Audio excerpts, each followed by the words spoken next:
देख रहे हैं SDM न्यूज़। मैं हूं रियाद अंसारी। इस वक्त मैं महाराष्ट्र के ऐतिहासिक शहर औरंगाबाद से बात कर रहा हूं। देखिए आज का जो विषय है ये भी कह लें कि गरीबों के मकानात को लेकर है। मेरे हाथ में हिंदुस्तान पेपर है जो मुंबई से शाया होता है, ये औरंगाबाद से शाया होता है। बहुत बड़ा अखबार है ये। हम समझते हैं हिंदुस्तान के मशहूर पुराने अखबार में शुमार होता है। और इसके 7वें पेज पे यानी कि आज का पेपर है ये। आज का पेपर है देखिए 9/4/2026। पेपर का नाम है डेली हिंदुस्तान उर्दू, ये बम्बई से निकलता है। इसके 7वें पेज पे एक न्यूज़ है। 7वें पेज पे एक न्यूज़ ये ऐसी देखिए कि मानखुर्द बॉम्बे, मानखुर्द बोलते हैं बम्बई में, मानखुर्दा जिसको हम काशी कहते हैं, मानखुर्द बॉम्बे साबुन फैक्ट्री की जगह पर 1400 गैर मजाज झोपड़पट्टी की बेदखली। मुंबई म्यूनसिपल कॉरपोरेशन और मुंबई मजाफाती ज़िला कलेक्ट्रेट की मुश्तरका कार्रवाई। इसके अंदर कहा गया है कि भाई मुंबई मानखुर्दा में बॉम्बे साबुन की फैक्ट्री थी एक ज़माने में, जिसको अपन डब्बा कंपनी भी कहा जाता है, कि सरकारी जगह, यानी ये सरकारी जगहों के ऊपर 1400 गैर मजाज झोपड़पट्टियों को जो घाट कोपर मान क्लिनिक रोड के साथ वाक़ है, आज 8 अप्रैल 2026 को बेदखल कर दिया गया। ये कार्रवाई बुरहान मुंबई म्यूनसिपल कॉरपोरेशन के एम ईस्ट इंतज़ामिया डिवीज़न और मुंबई मजाफाती ज़िला कलेक्ट्रेट के ने मुश्तरका कार्रवाई की और एडिशनल डिस्ट्रिक्ट कलेक्टर तजावीज़ बेदखली ने जो है तो इस काम को अंजाम दिया। और महाराष्ट्र लैंड रेन्यू एक्ट 1966 के सेक्शन 50 के तहत घाटकोपर मानखुर्दा लिंक रोड के साथ वाक़े मानखुर्दा में मुंबई बॉम्बे साबुन फैक्ट्री डब्बा कंपनी की सरकारी ज़मीन के ऊपर झोपड़ियों को बेदखल करने की कार्रवाई करने की हिदायत दी थी। ये जो है तो कार्रवाई हुई। इसके अंदर 1400 झोपड़पट्टी 1400 जो घर थे वो जो उनको हटाया गया। और इसमें ये भी कहा गया कि मानखुर्दा सड़क के साथ मानखुर्दा टेली कुर्ला में अर्बन सर्वे नंबर 2/1 पाई वाली जायदाद पर तकरीबन 22 एकड़ अर्जी है। इस पर भी गैर खैर तौर पर झोपड़पट्टियाँ तामीर की गई थी। ये इसमें ऐसा कहा गया है, इसके तरह से मालूमात दी गई है। देखिए तो इसके बारे में मैं ख़ास करके हमारे जो है तो तमाम मुस्लिम सियासी लीडरान, हमारे पास जो है तो चारों पाँचों हमारे इस्लामी तहज़ीबें माशाअल्लाह जो हिंदुस्तान की आज़ादी से लेकर आज तक मुसलमानों के बेबाक हर सतह पर नुमाइंदगी करती है और ख़ासकर मुश्किल हालात में ये तंजीमें मुसलमानों को साथ देती है। और जाहिर सी बात है कि चारों पाँचों इस्लामी तंजीमें पे 25 करोड़ मुसलमान एक भरोसा जताता है। आपका एक दबदबा है, आपका एक एतबार है, आप मोतबर है। हुकूमत भी आपका, हुकूमत के असरार, हुकूमत भी आपको बहुत जो है तो बहुत एहतराम की निगाह से देखती है। ये सारी बातें हैं। तो मैं आपके सामने एक बात रखना चाहता हूँ। देखिए हम लगातार देख रहे हैं 10 साल से करीब, चाहे यूपी हो, बिहार हो, उत्तराखंड हो और राजस्थान हो और कुछ महाराष्ट्र हो या और भी कई जगहों पे हो, आप देख रहे हैं कि जहाँ जहाँ मुसलमानों की आबादियाँ हैं वहाँ पर जो है तो बुलडोज़र कार्रवाई हो रही है। और बुलडोज़र कार्रवाई किस तरह से हो रही है? कानून की चौकट में रहकर, कानून के दायरे में रहकर पूरी कानूनी प्रक्रिया यानी कानूनी कार्रवाई पूरी करने के बाद हो रही है। यानी पूरा सर्वे हो रहा है, कट नंबर कितना है, कितने एकड़ है, क्या है, कितनी पुरानी है, कैसी है, बातें पूरा उसको अखबार में दिया जा रहा है, उनको नोटिस दी जा रही है। और ये कहा जा रहा है कि ये आपकी सरकारी ज़मीन है। और ये कहा जा रहा है, अब हाँ के लोग कह रहे हैं कि सामने 50 साल पुराने हैं, हमने जो है तो इससे ख़रीदे उससे ख़रीदे, लेकिन सरकार बोल रही है कि भाई ये सरकारी ज़मीन है, इसके ऊपर सरकारी लिखा हुआ है, सरकार लिखा हुआ है। ये ऐसी तमाम बातें पूरे मंजर-आम पे पूरे भारत में अलग अलग राज्यों से कई छोटे पैमाने पर कई बड़े पैमाने पर निकल के आ रही है। अब चूँकि पहले सेकुलर सरकार हुआ करती थी तो सब चल जाता था, थोड़ी दया माया चलती थी, थोड़ा बोलते जी और जी ले दो, चलो भाई तुम भी जियो, चला दो चक्री, ऐसे चलता था। लेकिन जब से केंद्र के अंदर भाजपा सरकार आई है, यूपी में जो है तो योगी जी की सरकार है, महाराष्ट्र में फडणवीस जी की सरकार है, तो आप देख रहे हैं कि भाई किस तरह से जो है तो कानून अपना काम कर रहा है। अब ठीक है, एक नज़रिए से देखें तो सवाल ये उठता है कि भाई पहले 20-40 साल से रह रहे थे तो जब सरकार क्या कर रही थी, जब प्रशासन क्या कर रहा था, ये सवाल उठते हैं। और आज प्रशासन कैसा जागा है, आज प्रशासन कैसी याद आई, लेकिन हमको साथ में ये भी देखना पड़ेगा सरकार किसकी है और पहले सरकार किसकी हुआ करती थी। पहले सेकुलर सरकार हुआ करती थी तो बोला चल दो, मतलब जी और जी ले दो। लेकिन आज जो है तो कानून के नाम पर जो है तो ये सब कार्रवाई अमल में आ रही है। और ये भी 1400, क्योंकि जब जहाँ पर झोपड़पट्टी पाई जा रही है, जहाँ पर मुसलमानों के खिलाफ कार्रवाई हो जा रही है, या बम्बई में कार्रवाई हुई है, तो होता क्या है कि अब 1400 की इसमें कम से कम 500 तो मुसलमान, ज़्यादा मुसलमान ही होंगे, क्योंकि झोपड़पट्टी में आमिर लोग तो रहते नहीं, पैसे वाले तो रहते नहीं।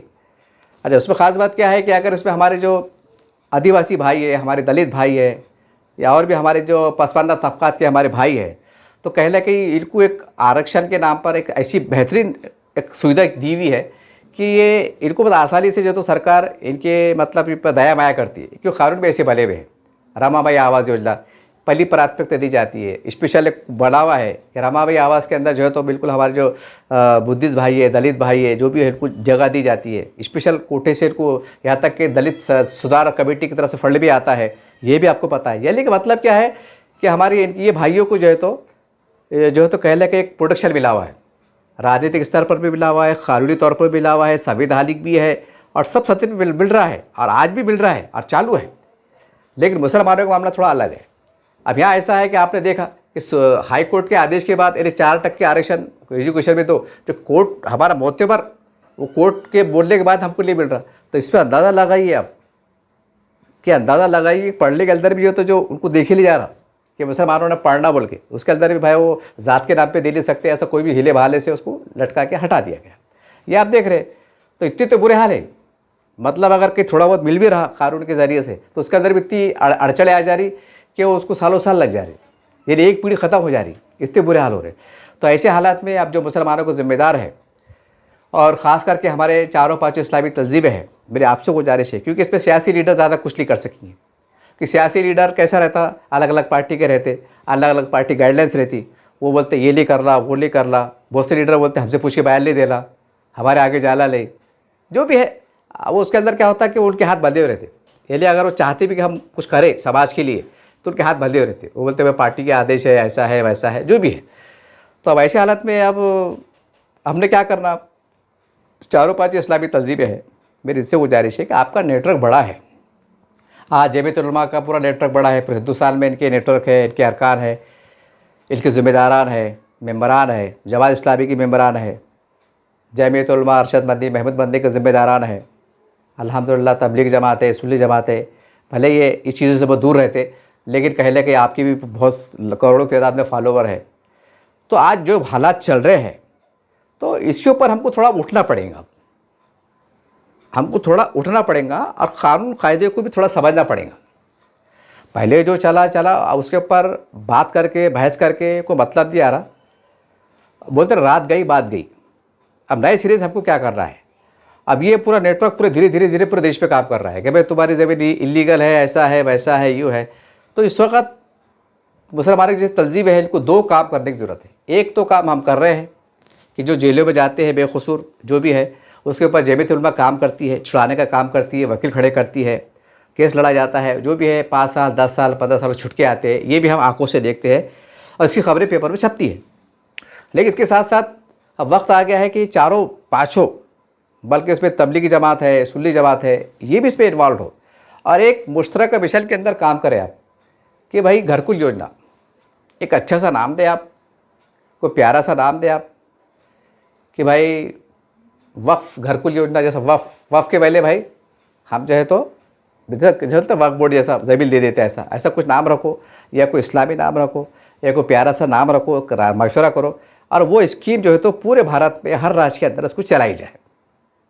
जैसा मिसाल एग्जाम्पल में दूंगा कि वक्फ घरकुल योजना, जैसा एग्जाम्पल वक्फ घरकुल योजना, इसके अंदर जो है तो हम ज़मीन खरीदें जहाँ जहाँ मुसलमानों की आबादियाँ पाई जाती, पूरे हिंदुस्तान में, राज्य सतह पर, ज़िला सतह पर, जैसा औरंगाबाद है, जालना है, नांदेड़ है, परभनी है, भिवंडी है, नागपुर है। ऐसा मिसाल महाराष्ट्र की बात करूँ तो मुंबई है, तो यहाँ पर मुसलमानों की ज़्यादा आबादी पाई जाती, और भी राज्यों के अंदर मुसलमानों की ज़्यादा आबादी पाई जाती। और मुसलमानों की ये फैक्ट है कि 50-60% मुसलमान जो है तो किराए से रहते, 30-40% जो है तो खुद के घर रहते।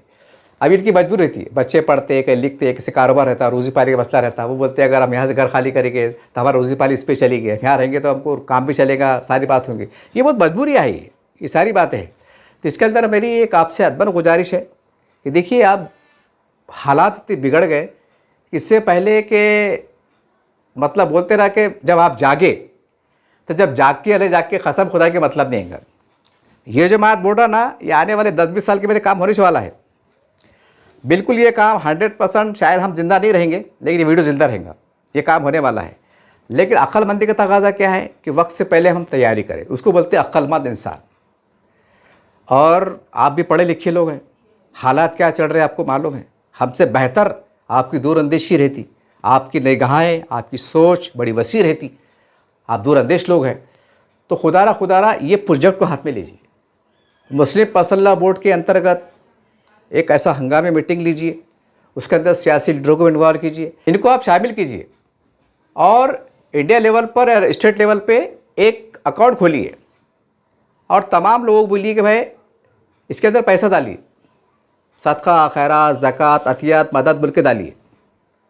पहले एक साल भर पैसा जमा कीजिए, साल भर के, और रमज़ान का जो मिलता है आपको, रमज़ान का, बकरीद का, पूरा ऐसा जमा करके एक पूरे महाराष्ट्र में जैसा पूरा साल भर अपने अभियान चलाए, तमाम अखबारात के अंदर डेली ऐड आना, यहाँ तक कि सोशल मीडिया इस्तेमाल करो, जहाँ जहाँ हर जुमे की खुतबात में बाज़ाब्ता 2 मिनट के अंदर अपील करा करो कि भाई ये अकाउंट खोला गया है, इसके अंदर अपने महरूमीन की तरफ से ज़कात, खैरात बोल के डालो। महाराष्ट्र की औरंगाबाद ज़िले की हर मसाजिद पे उसका QR कोड का वो लगाओ, उसका अकाउंट नंबर डालो कि भाई इसके अंदर रोज़ 1 रुपया, 2 रुपया, 5 रुपये जो आपको समझ में आता वो डालो।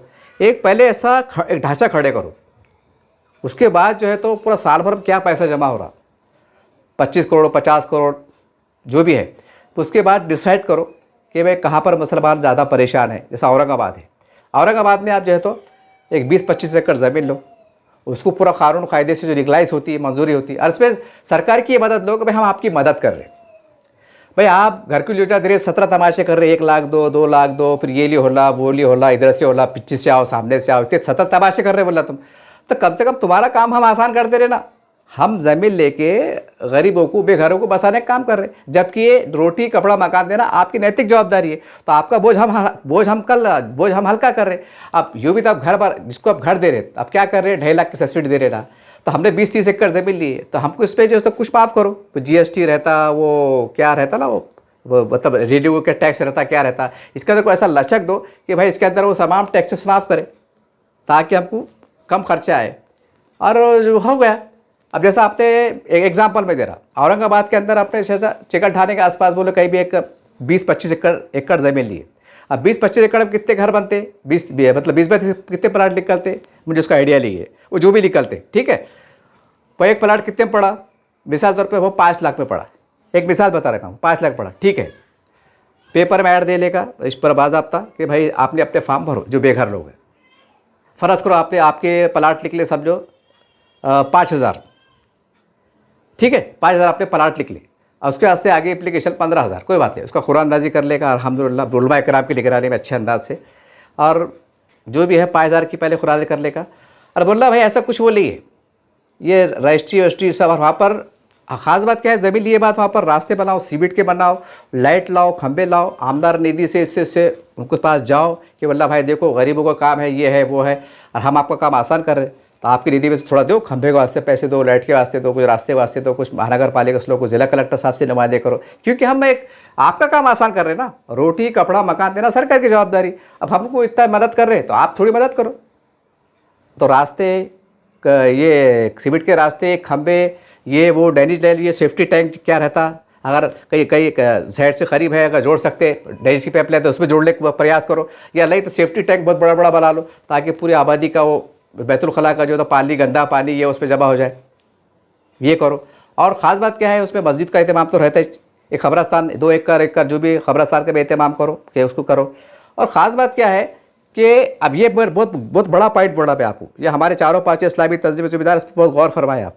हम मदरसा बनाते, 10 एकड़ ज़मीन लेते, 15 एकड़ लेते, और क्या बोलते हैं, मदरसा कायम हो रहा, ज़मीन खुली पड़ी रहती है, वहाँ बच्चे खेलते कूदते, सारी बात है, और उसके वास्ते साल भर चलता होते रहता, रमज़ान में भी होता, साल भर चलता हो रहा, हर मस्जिद में खड़े रहते कि भाई फला मदरसा ऐसा है वैसा है, बाज़ारों में, गलियों में, होटल में लोग आते, 10 की पौती, 20 की पौती, अच्छी बात है, अल्लाह और आपको खैर बरकत दे, अल्लाह आपको नजर बस बचाए, मेरे कोई बदगुमारी नहीं, लेकिन साल भर चंदा हो रहा, तो भाई ऐसा क्यों नहीं हो रहा कि भाई 30 एकड़ ज़मीन ले रहे, 5 एकड़ के ऊपर तुम तो मदरसा तैयार कर रहे, वहाँ पर स्कूल की इमारत खड़े तैयार कर रहे, Urdu medium, Marathi medium, English medium, और बस्ती की भी मतलब साथ में, तो उस पर ऐसा करो ना कि भाई ये मदरसा, आर्मी मदरसा तामीर हुआ है, इसके अंदर मस्जिद का भी क़याम अमल में लाया गया है। इसके ज़ैर तमाम English medium, Marathi medium, Urdu medium के जो है तो अल्हम्दुलिल्लाह हमने जो है तो पहली से 12वीं तक जो है तो इसके अंदर हमने फ्री रखा है, या जो शायद जो फ्री है, जो देना चाहते वो खुशी से दे, जो भी है ईमानदाराना तौर पर।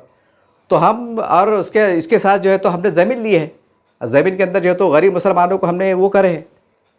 तो ये पैसा निकलते रहता ना कि भाई हमने ज़मीन ली है, वहाँ पर जो है तो कुछ आपको सुविधा लाना है, वहाँ एक लाइब्रेरी कायम करना है, वहाँ एक चैरिटेबल ट्रस्ट के ज़ेर इंतज़ाम जो है तो दवाखाना शिफाखाना कायम करना है, ताकि गरीब लोगों का इलाज 10 रुपये 20 रुपये हो जाए।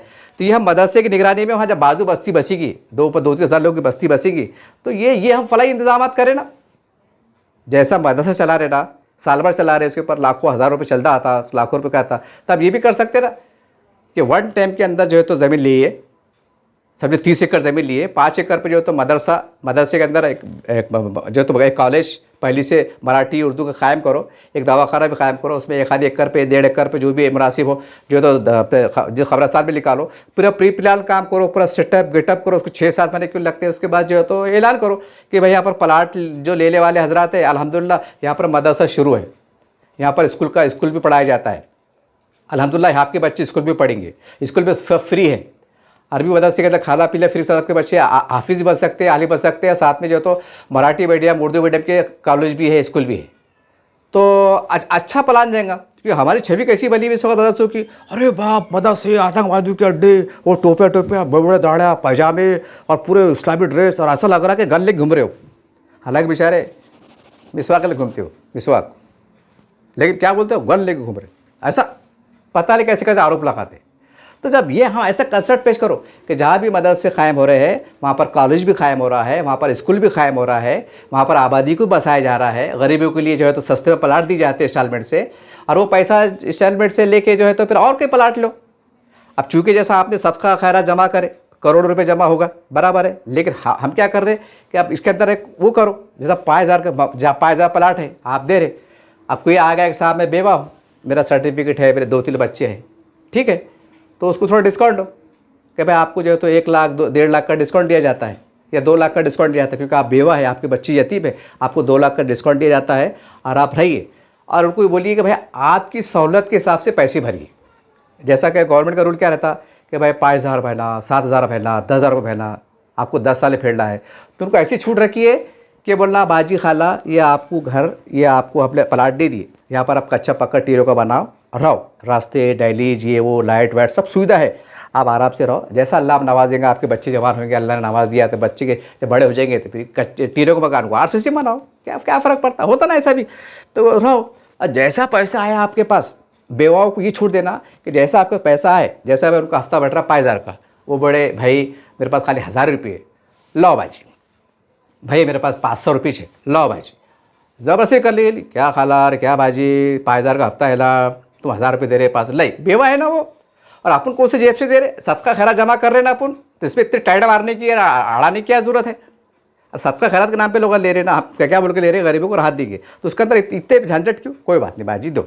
अरे क्या बोलना बाजी, ये भी इसलिए दे रहे कि आपको जैसे और भी के हज़ारों सैकड़ों गरीब है, आज यहाँ पर बस्ती है, कहीं हम और ज़मीन लेंगे, आज हमने चिकन ठाणे के पास ली, कल हरसुल के पास लेंगे, कल जानने में लेंगे, जहाँ जहाँ आबादियाँ है वहाँ हम इस तरह से एक ऐसा नेटवर्क बेहतरीन तरीके से जहाँ पर गरीबों को प्लाट नसीब हो जाए, उनको घर नसीब हो जाए।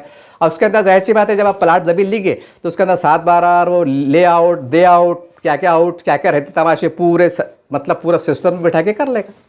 उसमें क्या होगा कि सब लीगल पे बैठेगा, मदरसा लीगल, खबरस्तान लीगल, दवाखाना legal, college legal, school legal, ये लीगल वो लीगल।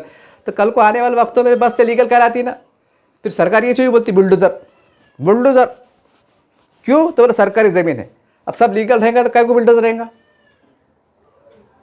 तो ये काम करो आप, क्योंकि आने वाले वक्तों में क्या हो रहा है कि मुसलमानों को बस लीगल के नाम पे सताया जा रहा है। तो अब सवाल ये है कि जब सैकड़ों बस्तियों को उजाड़ा जाएगा, अरे अगर अल्लाह करे रोड पे आ जाएंगे, चलो सुप्रीम कोर्ट हारून जिंदा है अल्हम्दुलिल्लाह, अल्लाह का बड़ा करम है कि सुप्रीम कोर्ट के फैसले जो तो मुसलमानों के हक़ में आ रहे और इंसाफ की बुनियाद पर आ रहे। ये बहुत बड़ा करम है मेरे मालिक का कि अल्लाह आज भी काम ले रहा है। तो अब काम ले रहा है बोले तो इसका मतलब ये नहीं कि हम आराम करें कि चलो हारून का फैसला हमारे हक़ में है, आराम करो, नहीं। अब आँख की चतरा इस्तेमाल करो कि भाई ये संख्या अगर बढ़ती रही, और ख़ास बात क्या है, ये सर्वे भी करो क्योंकि आपका इन्वर्टर पूरे हिंदुस्तान में रहता। महाराष्ट्र में कितनी जगहों पे ऐसी डिस्प्यूट मैटर है, इसकी इंक्वायरी निकालो, एक कमेटी गठन करो जो इसके ऊपर रात दिन काम करे। जैसे तबलीग जमात कैसा काम करती, रात दिन भी काम करती, चलो अल्लाह की राह में, चलो अल्लाह की राह में, चलो अल्लाह की राह में। तो ऐसा कमेटी डिक्लेयर करो, एक कमेटी गठन करो कि वो लोग इसी उस पर काम करना कि औरंगाबाद शहर में, जालना शहर में कहाँ पर डिस्प्यूट मैटर है, कहाँ पर ज़मीनात के मैटर है, कहाँ लोग बैठ गए, या वो सरकारी ज़मीन किस में आ रहा है, ये आ रहा है कि उसका डिस्प्यूट मैटर है, तो उसको जो है तो सरकार से, लीडरों से नुमाइंदे करके उसको लीगलाइज़ कर, वक्त से पहले बोलना भाई हम लीगलाइज़ करना चाहते हैं। अगर ऐसा रास्ते बनते हैं तो करा के ले लो। और इसके वास्ते हम कुछ है तो अब जाहिर सी बात है, फिर हमारा मामला कैसा है कि हमारे सियासी दुश्मन ने बहुत पाल के रखे अपने मुसलमानों को जो बांधकाम हो रहा ना, तो उसके कहले कि हम भी जिम्मेदार है, क्या करेंगे उसको, ये कड़वा सच हमको मानना पड़ेगा। हमने सेकुलरिज्म की पार्टियों को ऐसा लेके ताबीज़ के लेके बैठे हुए, लेके बैठे थे, वो कितने भी हमारा बांध काम कर रहे हैं, नुकसान कर रहे हैं, बस हमको ही डर है कि भाई ये आ जाएंगे, वो आ जाएंगे, नौज़ बिल्लाह खुदा थे जैसा हो। अब बीजेपी 10 साल से कि तलवार लेके मार दे रहे क्या, कि भूखे मर रहे हैं अपन, कुछ भी नहीं, परेशानियाँ बड़ी पीछे पहले भी थी, पहले तो अलग अंदाज से थी, अब अलग अंदाज से, पहले छुपी हुई थी, अब खुल के आ रही, फ़र्क इतना ही चला। तो हमने भी क्या करें कि जो सियासी हमारे पार्टी जो इक़्तिदार में है उनसे दोस्ती करने के बजाय आज भी हम कपड़े फाड़ने में लगे हुए हैं, मोदी तुमको छोड़ेंगे नहीं, तुमको पकड़ेंगे नहीं, तो वो क्या तुम पर रहम करेंगे? वो पागल है क्या? वो पागल है क्या? वो जब तुमको सुलाने की बात करेंगे, ख़त्म करने की बात करेंगे, वो और उनके पास रिपोर्ट आ जाएंगी कि भाई मुसलमान जो है तो इसके साथ जा रहे, उसके साथ जा रहे, अब तो ख़त्म करने की बात कर रहे, तो भाई उनके दिल में कोई जगह कहीं क्यों रहेंगी? हम ऐसा कुछ ऐसे रास्ते इशारे फैलाओ ना कि अगर तुम कुछ भी करो, क्या भी करो, खानों के चौकड़ में क्या भी करो, हमारे साथ अगर इंसाफ से काम लेते हैं, बाबले सिंह ये थे, खबरस्तान, आशूर खाने, मस्जिदों पे बुलडोज़र कार्रवाई होती है, हमको इंसाफ मिल जाता है, तो हम तुम्हारे साथ। आपने कब आपका जा रहा, ये भी इधर सेकुलरिज्म के अंदर राव बैठे हुए, कुलकर्णी बैठे हुए, इधर भी दोष पे कुलकर्णी बैठे हुए, क्या फ़र्क पड़ता? लेकिन आप समझ रहे नहीं, आप बोले नहीं क्यों, वो संविधान के दुश्मन है, वो ऐसा है, वो वैसा है। अरे संविधान है भी तुमको, तुम्हारे चौकड़ में बिठा के काम हो रहे ना, ये भी तो गौर कर रहा है, ये भी तो पहले भी गौर करो ना, इसका ज़िम्मेदार कौन है, अपने से क्या गलतियाँ हुई, क्या ली हुई, इसका मुआवजा ही करेंगे बस, घमासान, तेरे को छोड़ेंगे नहीं, तेरे को पकड़ेंगे नहीं, हो रहा कुछ भी नहीं, गरीबों को नुकसान हो जा रहा। खैर मैं आ जाता हूँ असली मुद्दे की तरफ। मेरा बोलने का मतलब ये है कि आपको ये नेटवर्क पर काम करो, आप एक संगठन अंदर चारों पाँचों, इसके अंदर ये नहीं कि भाई ये जमीयत का है, जमात इस्लामी का है, इसमें अना परस्ती है और हमारा है और हमने मेहनत करी, नहीं, एक काबिल एहतराम मोतबर शख्सियत के हवाले कर दो और चारों पाँचों तंजीमें जो है तो जैसा मुस्लिम पर्सनल बोर्ड कैसा है उसके अंडर में काम करने का। भाई हम जो है हमारा काम रहेगा पूरे समाज में बेदारी फैलाना और उनको फ़ंड देने पे, ज़कात खैरात देने पे आमादा करना, जो तो अपीलों के ज़रिए से, अखबारात के ज़रिए से, सोशल मीडिया के ज़रिए से, इज्तिमात के ज़रिए से, मस्जिदों के ज़रिए से, ताकि उनको उभारना ही हमारा काम है। और इसके अंदर जो है तो फिर एक मीटिंग ज़िला जाती सतह पर तमाम, उसमें जमात इस्लामी के सब लोग अरकान बैठे कि आई एक मुत्तफ़क़ राय से अल्लाह को, कुरान को हाज़िर नाज़िर जान के रखे, अल्हम्दुलिल्लाह ईमानदारी से काम फैसले करो, गरीब को फ़ायदा हो जाएगा। क्योंकि आज हज़ारों लोग हैं, वो थोड़े थोड़े पैसे करके भरना चाह रहे, लेकिन वो उनके पास उनको कोई इंस्टॉलमेंट ज़मीन देने वाला नहीं। और आज पलाटा कैसे बिक रहे, दूर दूर बिक रहे, हालांकि 20-30 किलोमीटर पलाटा लिकड़ी, लेकिन 5 लाख 6 लाख 7 लाख कैश भरो, गरीबों के पास नहीं है। अब इन्होंने कहाँ जाना, अब कल को ये बढ़ते बढ़ते बढ़ते बढ़ते फिर ये कहाँ जाके बस जाते, जब मिली जुली आबादी रहती। समझ रहे आप, मिली जुली आबादी में कैसे भी कच्चे पक्के वैसे घर रहते, वहाँ पर जाके बस जाते। फिर मिली जुली आबादी के अंदर लफड़े खड़े हो जा रहे, मसले मसाइल भी खड़े हो जा रहे, तुम गोश्त खा रहे, तुम हड्डी खा रहे, तुम हड्डी बाहर फेंक रहे, तुम अंदर फेंक रहे, वो लफड़े हो जा रहे, उसमें ये मसले भी आ जा रहे। फिर हमारी बेटियों के ऊपर जो है तो वो, क्योंकि मिली जुली आबादी में रहने क्या हो रहा है कि फिर वो अब मतलब एक जो साजिश काम कर रही है, तो उसके ऊपर वो हरकतें काम हो रही, फिर पेपर में आ जा रहा। बेचारा मुसलमान की बेटियों ने अपने शदीद दरख्वास्त दी कि मैं रवि से प्यार करती हूँ, मुझे शादी की परमिशन दी जाए। वो कानून के दायरे में अपने बालिग का इस्तेमाल कर रही। तो इसके ऊपर भी गौर करो ना, इसके ऊपर भी गौर करो। खाली इस्तेमाल ले रहे, बयानात दे रहे, अल्लाह की रस्सी को पकड़ लो, अरे बगैर और भी जो मसले मसाइल है इसको पकड़ना पड़ेगा ना। तो फॉर्म को थोड़ा अल्लाह की रस्सी को पकड़ लो, लेकिन वो रस्सी के अंदर जो है तो मुख्तलिफ शाखें फैली हुई है ना। एक निज़ाम है, एक सियासी निज़ाम है, एक समाजी निज़ाम है, एक गुर्बत का, अमीरी का, एक तवाज़ुन का निज़ाम है। तो इसको भी संभालना पड़ेगा ना कि खाली इतने बोल के मोकले हो जाते हैं, अल्लाह की रस्सी को पकड़ लो सब हो जाएगा। और जो रस्सी अल्लाह की रस्सी को पकड़ लो बोल रहे, उनके घर आलीशान है, बिल्डिंग है। देखो मुझे बताओ कोई आलम दीन का ऐसा घर है छोपड़ा, कोई ऐसा मतलब मोतबर आलम दीन मुझे एक बता दो कि जो बहुत बड़ा सरबराह है और वो किराए के मकान में रहता है। कोई ऐसा आलम दीन जो बहुत बड़ा आलम दीन है वक्त का, जिसको हिंदुस्तान मानता है, और वो जो है तो एक जैसा पुराने ज़माने में अपने सहाबा इकराम का ऐसा घर झोपड़े रहते थे, वो घर में किराए के रहता हो, है ऐसा कोई आज के पीरियड में है? तुम तो इस्लाम की बात करें ना भाई, तुम तो बोले ना 14 साल का पहले का दिन, 14 साल के हमें उसूलों पे काम करने की ज़रूरत है, अल्लाह के रस्ते गश्ती पकड़ लो। तो रस्सी भी ये भी है ना, सादा घर में रहना, सादे कपड़े पहनना, आलीशान महलों में रहना। अब वो रस्सी भी ये भी छुपा हुआ है, तो फिर आलीशान बंगलों में रह रहे कैसा? भाई ये नहीं, मैं आपके खिलाफ नहीं है, हम तो, आप तो हमारे सर के ताज है जी, आप सोने की ईंटों में रहो, मेरे को उससे बैर नहीं है। तो गरीबों ने कहा जाना, बस हमारा इतना ही है क्या? फिसाद हो गया तो बस सबका खैरा जमा करके थोड़ा बहुत आंसू पोंछ दिए, जेल में चले गए, बस उसके ऊपर खड़े हो गए, 10 साल में छुड़ा के ला लिए और मोकले हो गए, चल रहा बांट दिए, मोकले हो गए। कौम का इतना बड़ा फरीज़ा है, आज इसकी वजह से हमारी हर तरह की हमारे नस्लें तक बर्बाद हो जा रही। ये कहीं भी जाके रह जा रहे, कुछ लफड़े हो जा रहे, कई बच्चे नशे में चल जा रहे, कि दलदल चल जा रहे, आसपास का माहौल सही नहीं रहता, मानव डिस्प्यूट हो जाता, उससे बच्चे बिगड़ जा रहे, और अल्लाह ना करे हमारे बच्चे के भी पेपर में आ जाता। जैसा मैंने अभी कहा कि मैं शुरू से प्यार करती हूँ, मुझे परमिशन दी जाए, फिर अब क्या करते? फिर इस्तेमाल लेते एक, नहीं ये ऐसा हो रहा, गलत हो रहा, हमको अल्लाह से जुड़ना चाहिए। अरे भैया, भूख लगी ना तो पहले इस्लाम में ये भी लिखा हुआ है कि पहले पेट भर के खाना खा लो और फिर नमाज पढ़ो। अब जब खाना खा लो का है कि पहले इतना खाना खा लीजिए आप, तो खाना फुकड़ में आता है क्या? जब खाने का नाम आता है तो उसमें जवारी भी आती, तेल भी आता, लहसुन भी आती, प्याज भी आता, हर चीज़ आती ना। ये चीज़ कैसे आती? पैसे से आती। पैसा कहाँ से आता? रोज़गार से आता। ये सारी बातें सोचना पड़ेंगी ना हमको। इसके ऊपर भी एक विंग, एक संगठन, एक ग्रुप ऐसा बनाना पड़ेगा ना, ताकि वो सत्य पे काम करे। कि हालात बिगड़ रहे ना अब सरकार की गाइडलाइंस के अंदर कि तुम्हारा गैर कानूनी है, सरकारी है, तुम ऐसा बैठे वैसा बैठे। अब पूरे होते होते अगर पूरा सत्यानाश हो गया और लाखों लोग रोड पे आ गए, अब उनको जगह नहीं बैठी, तो उन्होंने क्या करना? ये लोगों ने कहा जाना, शहरों में तो घुसने की आबादी नहीं रहती, कहीं भी बैठने की आबादी रहती थी। अब हज़ारों लोग ऐसे निकल गए। अब इन्होंने क्या करना कि कोई तालाब में खुद की खुदकुशी करना, कि ट्रेन के पटरी के आगे सो जाना, कि फैसला लेके मर जाना कि हमारा कोई नहीं, अल्लाह अब कोई हमारी मदद को आगे नहीं आ रहा, तो हम क्या करेंगे? तो इसको जागो और ऐसा निज़ाम तरतीब दो कि हिंदुस्तान में यहाँ से जो भी मदरसा तामीर होगा तो खाली मदरसा तामीर नहीं होगा, बल्कि उसके साथ एक बस्ती भी तामीर होगी। 8,000 10,000 लोगों की बस्ती की तामीर होगी, वहाँ पर 20-30 के प्लाटा निकलेंगे। और जब मदरसा तामीर होने के बाद, मस्जिद तामीर होने के बाद, स्कूल तामीर होने के बाद उसका इख्तिताम पे लाना। पहले जमा करो, निशानदेही करो कि भाई हमने 20 एकड़ 30 एकड़ ज़मीन लिए, यहाँ पर ये प्लाट है, उसका डेमो बताओ, ये करो, सब करो। उसके बाद जब मदरसा तैयार होगा, स्कूल की बिल्डिंग तैयार होगी, पूरा स्टाफ तैयार होगा, पूरा सेटिंग वेटिंग उनके तखुरात हो गए, और फिर ऐलान करना कि आइए जो मदरसे पढ़ने वाले बच्चे स्कूल पढ़ेंगे। लेकिन अगर आप अगर यहाँ बस्ती में आके रहते हैं, कच्चा पक्का मकान बनाते हैं और आपको इंस्टॉलमेंट से दिया जाता है, जो आपकी इस्तात है, 1000 रुपये पहला, 500 रुपये पहला फेड़ो आप, जिस दिन आपके पैसे फिरिएंगे उस दिन आपकी रजिस्ट्री कर देंगे। ऐसा कानून कायदा फ्रेम में बिठाओ ताकि कोई हमको धोखा भी ना दो, कोई हमको सताए भी ना। उसे कानून कायदे बनाओ ना, बनाओ तो बराबर काम होते। इतना है कि भाई सरकार के जो कायदे कानून रहते हैं कड़क रहते।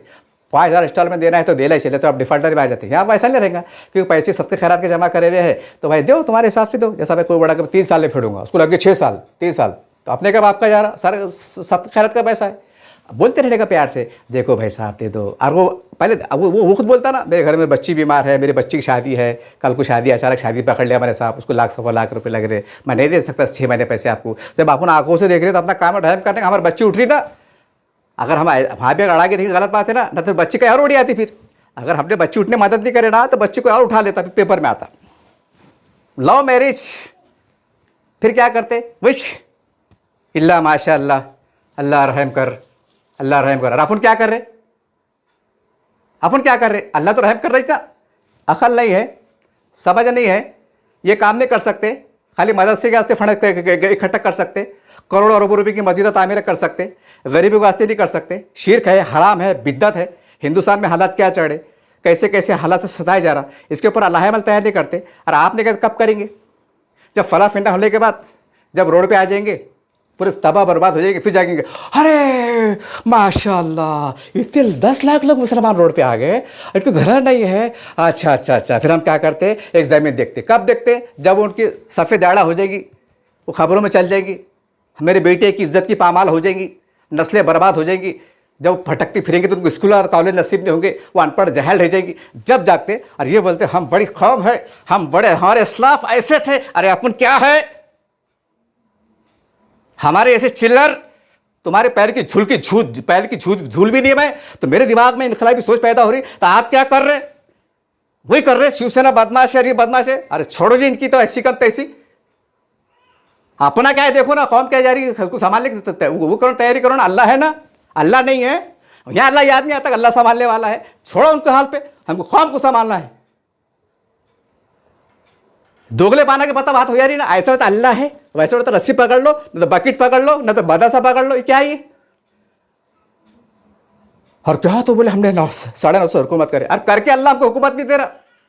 अल्लाह बोल रहा है तुम 2-3 सेक्टर में काम नहीं कर सकते, मैं तुमको हुकूमत दूं, तुमको हुकूमत दूंगा, तुमको जूते दूंगा, तुमको जेला दूंगा, तुमको मोदी के कोड़े डंडे दूंगा। अल्लाह खुद बोला। अरे क्या काम करना है, मदद से काम कर रहे हैं अल्हम्दुलिल्लाह, मस्जिद की तामीरात भी चढ़ी। तो गरीबों के वास्ते अपन ये प्लान नहीं कर सकते, ये नहीं कर सकते कि आबादियाँ बसा के चंदे से खैरात के एक निज़ाम तरतीब नहीं दे सकते। जब इतने नाहल है तो काय के फिर हम सरबराह है, काय के हम तंजीमों के बड़े बड़े हैं, कुछ भी नहीं है। क्योंकि मेरी बेटियां, मेरी बहनें, मेरी बच्चियां जो गुर्बत के मारे कहीं भी जाके बच जा रहे, उनकी इज्जत पामाल हो जा रही, कैसे कैसे लफड़े वाक़यात हो जा रहे, पेपरों में छप जा रहा, उनकी तालीम का मेयार गिर जा रहा। और फिर तुम बड़े, तुम बिगड़ गए, चलो जमात में 40 दिन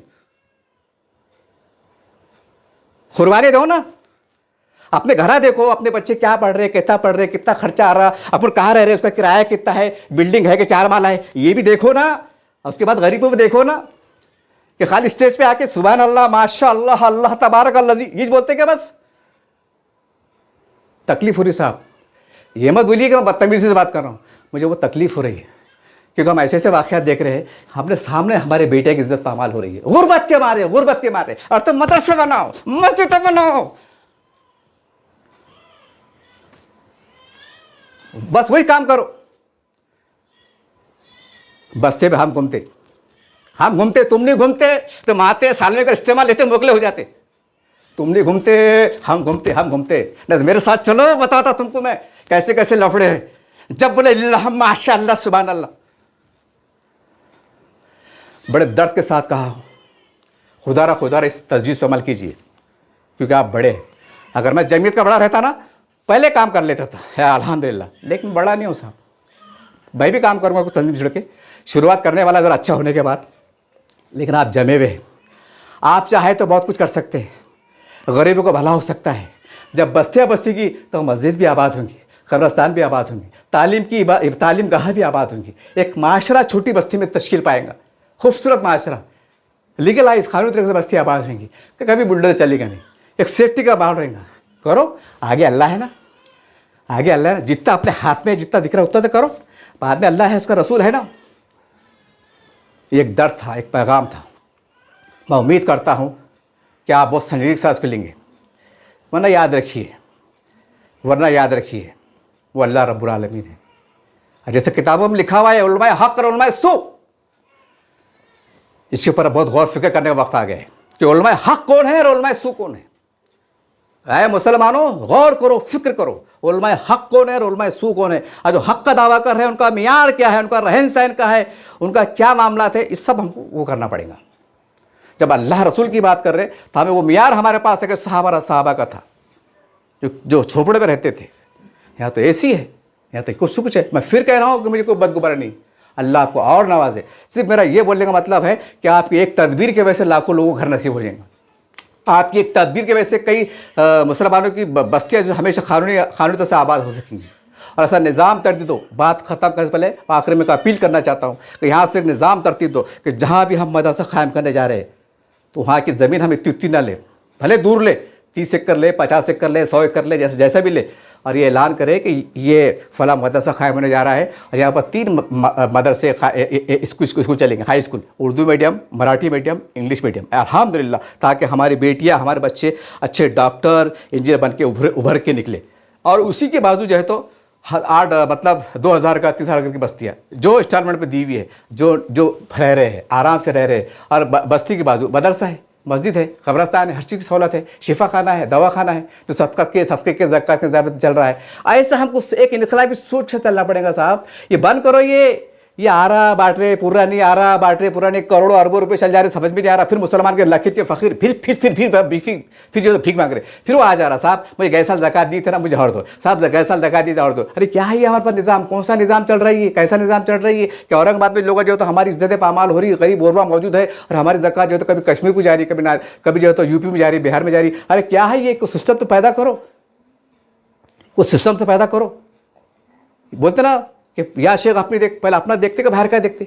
मुझे बदगुमानी नहीं है, लेकिन कुछ तो सिस्टम बनाना पड़ेगा ना कि ऐसा चलते रहेंगे तो फिर मुसलमान तो गरीब रखेंगे, फ़ख्र रहेंगे, मदद से फूलते फलते रहेंगे। हम गरीब मुसलमान होगा क्या? जो कॉलेज पढ़ रहे हैं, स्कूल पढ़ रहे हैं, इनको यूनिफॉर्म को पैसे नहीं, फीस को पैसे नहीं, उनका क्या? तुम्हारे पास सिस्टम है कि बस 10-20 लोगों को स्कॉलरशिप दे दिए, पेपर में फोटो आगा मोकले हो गए? नहीं ना, 1000 बच्चे पढ़ने वाले हैं, तुमको 1000 को देना पड़ेगा। अब तुम बोलेंगे खाली 100 को दीजिए, पेपर फोटो दीजिए, हो गया हमारा काम। नहीं जमने वाला, जूते खाएंगे आखिरत में। हाँ, बड़ी जिम्मेदारी करो ना, तो मैं बना, मेरे को बना सरबरा, मैं बनता भाई, मेरे 55 साल उम्र है, मैं आपकी बाशुरसे से काम करूंगा, इनकलाबी सोच रहा हूँ, फिर मेरे को बना दो ना, तुमसे काम नहीं हो रहा ना, हमारे हवाले करो, हम सरबरा बनते और वो इनकलाबी सोच पैदा करते कि लोग देखेंगे क्या तंजीमें काम कर रही है कि मुसलमानों की आबादी वो लीगलाइज तरह काम हो रही है, मदद से काम हो रही है, स्कूल कायम हो रहे हैं, कॉलेज कायम हो रहे हैं, शिफा खाने कायम हो रहे हैं। और रोड पे जाऊंगा सर सईद अहमद साहब के इसका दो, मेरी कौम के लिए दो, चौराहे पर उतर जाऊंगा, ऐसे कारों में से नहीं उतरूंगा, इल्लाह माशाल्लाह, रोड पर उतर जाऊंगा नंगे पैर, दो मेरी कौम के लिए दो। ये दर्द था, ये पैगाम था। मान लीजिए आप, खुदारा हाथ जोड़ के बोल रहा हूं, मान लीजिए मुसलमान बहुत परेशान, हम आंखों से देख रहे, बदतरीन हालात से कौम गुजर रही है। ऐसे ऐसे वाकयात हो रहे, खासा बोला कि मैं वीडियो करके बताऊंगा ना, आपका सरा झुक जाएंगे, आप जो अल्लामा बोले ना, अल्लामा माशाअल्लाह, आप कहीं नहीं रहेंगे। मेरे पास इतना सबूत है, इतने मैं बता सकता हूं करके, मैं इतना जल उठ के बढ़ा हूं, हवा में बात नहीं कर रहा मैं। समझ गया ना आप बात को शॉर्टकट में? बस बोला चला माफ, इसी बात से आपसे अलविदा होता हूं। देखते रहिए बजरंग चैनल। जय हिंद, जय महाराष्ट्र।